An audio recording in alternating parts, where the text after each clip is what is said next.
Subscribe करें हमारा channel और बेल आइकन को दबाएं टेक्नोलॉजी से रिलेटेड वीडियो सबसे पहले पाने के लिए। दोस्तों, जब कभी भी आप व्हाट्सएप इस्तेमाल करते हैं तो एक पॉइंट आपने जरूर देखा होगा, भेजे जा रहे मैसेजेस या चैट में एंड टू एंड एन्क्रिप्शन के बारे में बातें जरूर होती हैं। आज हम जानने वाले हैं कि आखिर ये एंड टू एंड एन्क्रिप्शन या फिर खाली एन्क्रिप्शन क्या होता है, पब्लिक की क्या होती है, प्राइवेट की क्या होती है, क्या हमारे मैसेजेस व्हाट्सएप के सिक्योर हैं कि नहीं है, क्या कोई ऐसा तरीका है जिससे व्हाट्सएप मैसेज को हैक किया जा सकता है। इन सभी सवालों के देने वाला हूं मैं जवाब। मैं विराज गुप्ता, आप देख रहे हैं हमारा टेक्निकल चैनल जीनेट सलेमपुर। तो चलिए करते हैं इस टेक्निकल मिस्ट्री को भी रिवील।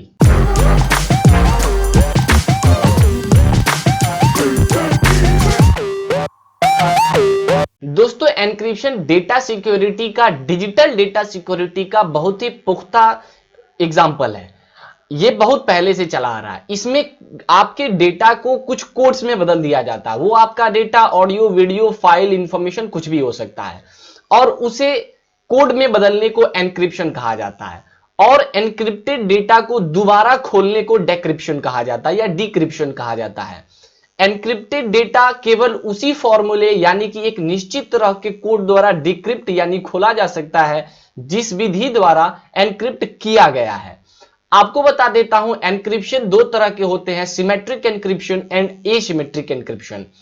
एन्क्रिप्टेड फाइल और डिक्रिप्टेड फाइल के बीच में फर्क यह होता है, एन्क्रिप्टेड फाइल कुछ कोड्स का बंडल होता है जिसे जानकारी को छिपाने के लिए जंबल कर दिया गया होता है, और जब उसे सोर्स से यानी भेजने वाले व्यक्ति से जिस व्यक्ति तक पहुंचाना है वहां भेजा जाता है तो उस व्यक्ति के पास एक की होता है जिस की द्वारा वो उसे डेक्रिप्ट कर सकता है। यानी एक ताले की केवल एक ही चाबी होती है।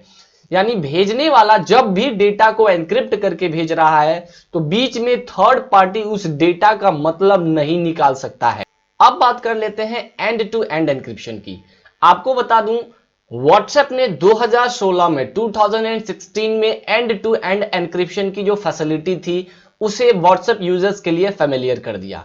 आप स्क्रीन पे देख सकते हैं, व्हाट्सएप का ऐसा दावा है कि आप अगर व्हाट्सएप यूज कर रहे हैं, आपके व्हाट्सएप मैसेजेस चाहे वो चैट हो, चाहे वो कॉल हो, चाहे वो वीडियो कॉल हो, चाहे वो स्टेटस हो, चाहे वो टेक्स्ट हो, डॉक्यूमेंट हो, पीडीएफ हो, कुछ भी हो, आपका पूरा का पूरा data end to end encrypted होता है। अब बात आती है इस एंड टू एंड एन्क्रिप्शन में क्या होता है।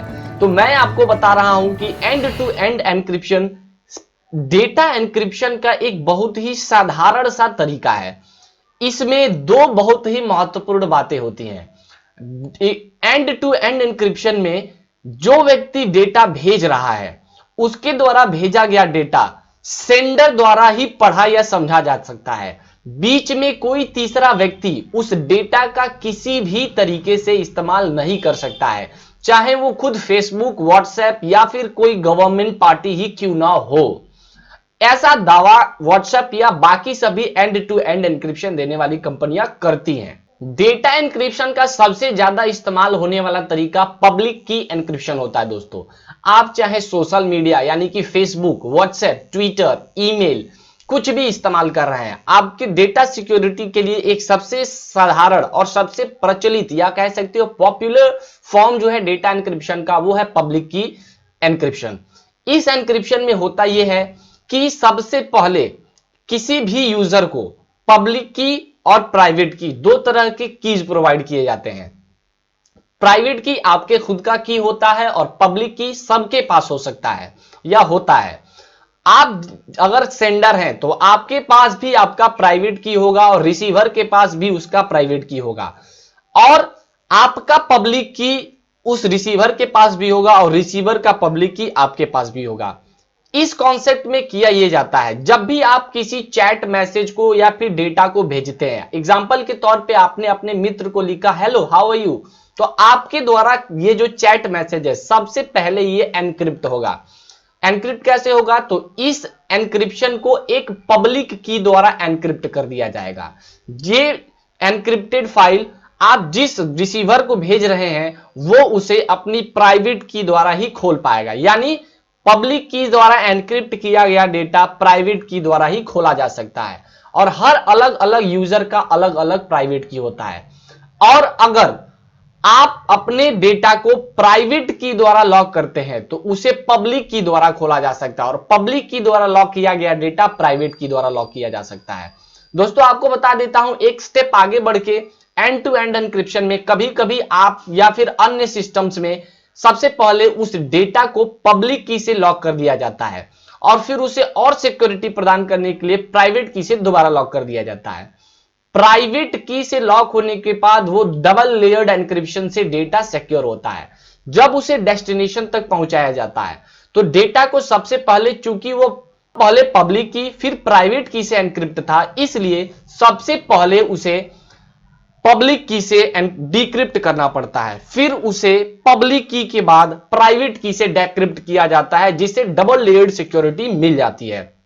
लेकिन व्हाट्सएप, फेसबुक या फिर कोई भी कंपनियां जब से ये डेटा एन्क्रिप्शन का विधि आपके चैट्स या फिर वीडियो या इंफॉर्मेशन पे इस्तेमाल कर रही हैं, अलग अलग देश की गवर्नमेंट्स या कंपनियों के बीच बहुत सारे विरोधाभास बनते रहे। हमने फेसबुक और एफबीआई के बीच में हुए कई सारे कन्वर्सेशंस के बारे में सुना होगा, जिसमें आपको ये सुनने को मिला था कि फेसबुक का डेटा एफबीआई पढ़ना चाहती है तो फेसबुक उसको, या फिर एप्पल का भी आपने सुना होगा, एप्पल और एफबीआई के बीच के विवादों को, लेकिन एप्पल ऐसे एंड टू एंड एन्क्रिप्शन के तहत डेटा एफबीआई को देना नहीं चाहता है। लेकिन अगर कभी जरूरत पड़े गवर्नमेंट को तो इसका इस्तेमाल वो कर सकती है, क्योंकि अगर एंड टू एंड एन्क्रिप्शन होगा तो थर्ड पार्टी को ये पता ही नहीं होगा कि क्या भेजा जा रहा है, और इसका इस्तेमाल अच्छे कामों के अलावा गलत कामों, टेररिज्म और साइबर क्राइम के लिए भी किया जा सकता है। जैसे अगर कोई टेररिस्ट एक मैसेज भेजे तो उसे गवर्नमेंट ट्रेस नहीं कर पाएगी, इसलिए कंपनियों को न चाहते हुए भी एक ऐसा तरीका बनाना पड़ता है जिससे कि कभी कभी कुछ विशेष परिस्थितियों में उस डेटा को एक्सेस किया जा सके, जिसे कहा जाता है बैकडोर। ये वो तरीका होता है जिससे एनक्रिप्टेड डेटा को या तो गवर्नमेंट या तो वो कंपनी या फिर वो आईटी हब जो इस डेटा को एनक्रिप्ट कर रहा है, जरूरत पड़ने पे पढ़ सकता है। अब बात करते हैं AES 128 बिट एन्क्रिप्शन की। जी हाँ दोस्तों, आप लोगों ने अक्सर DES या AES 128 बिट एन्क्रिप्शन के बारे में सुना होगा। ये एन्क्रिप्शन आपके मैसेज को एनकोड किया रहता है। आपको बता दूं, सबसे पहले एनकोडेड डेटा, यानी जब भी डेटा को एनक्रिप्ट किया जाता है तो उसे कोशिश किया जाता है सिमेट्रिक या एसिमेट्रिक एन्क्रिप्शन के साइफर टेक्स्ट में बदला जाए। आपको बता देता हूं, जो ये AES एन्क्रिप्शन, जो AES का पूरा नाम होता है एडवांस एन्क्रिप्शन सिस्टम, ये विधि यूएस गवर्नमेंट द्वारा साइफर टेक्स्ट को न हैक होने से बचाने के लिए बनाई गई थी। अगर हम बात कर ले AES में 128 या 120 बिट 8 बिट एन्क्रिप्शन की, तो ये आपको बता देता है एन्क्रिप्शन 1 2 3 4 ऐसे ही डबल होते हुए 32 64 ऐसे करते हुए 128 के अलावा 256 बिट एन्क्रिप्शन भी अभी एनेबल होने वाला है। इसमें होता क्या है, हर बढ़ते हुए बिट एन्क्रिप्शन के साथ की कॉम्बिनेशन की संख्या बढ़ती जाती है। जैसे अगर एक बिट एन्क्रिप्शन में अगर केवल 2 कॉम्बिनेशन हो उस ताले की चाबी को खोलने के, तो अगर हम बात करें 2 बिट एन्क्रिप्शन की तो उसमें 2 की जगह 4 सेट्स होंगे। यानी ऐसे कहा जा सकता है कि अगर जैसे जैसे एडवांस होता जा रहा है एन्क्रिप्शन की टेक्नोलॉजी, वैसे वैसे उसके लॉक करने के कॉम्बिनेशंस की संख्या बढ़ती जा रही है, जिससे कि अगर कोई उसे डेक्रिप्ट करने की कोशिश करता है तो उसे एक ही ताले के लिए लाखों की संख्या में चाबियां आजमा करके देखनी पड़ेंगी। दोस्तों लगता है कि आपको वीडियो पसंद आया होगा। अगर वीडियो पसंद आया हो तो लाइक कमेंट शेयर करना ना भूले, सब्सक्राइब करें हमारा चैनल टेक्निकल जीनेट सलेमपुर। मैं विराज गुप्ता फिर लेकर के आऊंगा आपके लिए एक नई टेक्निकल मिस्ट्री। तब तक के लिए गुड बाय।